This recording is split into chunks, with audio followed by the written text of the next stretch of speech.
Guys, আমাদের ছোট্টখাটো mini ব্লগে সবাইকে ওয়েলকাম। আর এই প্রথম কিন্তু আমরা বানাচ্ছি মিনি ব্লগ। এখন আমাদের উদ্দেশ্য হচ্ছে হাবড়া যাওয়া। হাবড়ায় কি করতে যাচ্ছি? ভিটুতে ঘুরতে গাইস। সবার ভিডিও দেখতে দেখতে তো আমি অবসেসড হয়ে পড়েছি। তার জন্য আমরাও আমাদের বাহন নিয়ে বেরিয়ে গেছি ভিটুতে ঘুরতে। ওখানে গিয়ে দেখবো কি কি কালেকশন আছে।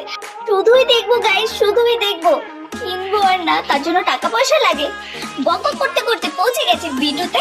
আর ভেতরে গিয়ে দেখবো আমরা কি কি কালেকশন আছে। কিন্তু এটা কি হলো, কার সাথে দেখা হয়ে গেল ভেতরে গিয়ে? ভেতরে গিয়ে দেখা হয়ে গেল রাখি দেবনাথের সাথে। গাইস সি, আমরা একটা সেলফিও তুলে নিয়েছি, কারণ আমরা ছোট্টখাট্ট একটা ফ্যান। এখানে কালেকশন দেখে তো আমরা পাগল হয়ে গেছি। এত সুন্দর সুন্দর কালেকশন, এত সুন্দর সুন্দর টপ, কুর্তি, চুড়িদার, কি নেই সব কটা যা দেখছি তাই মনে হচ্ছে যেন কিনে নিই। কিন্তু কিন্তু কিন্তু কি করব, আমরা তো গরিব ভিখারি। থাক থাক, আর মরা কান্না কাটলাম না।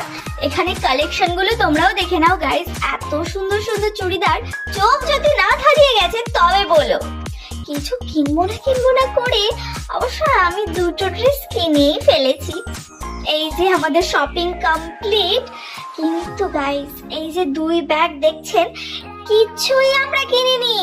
সবই কিনেছে আমাদের যারা বাহন চালাচ্ছিলেন, তারা কিনেছেন। Thanks for watching.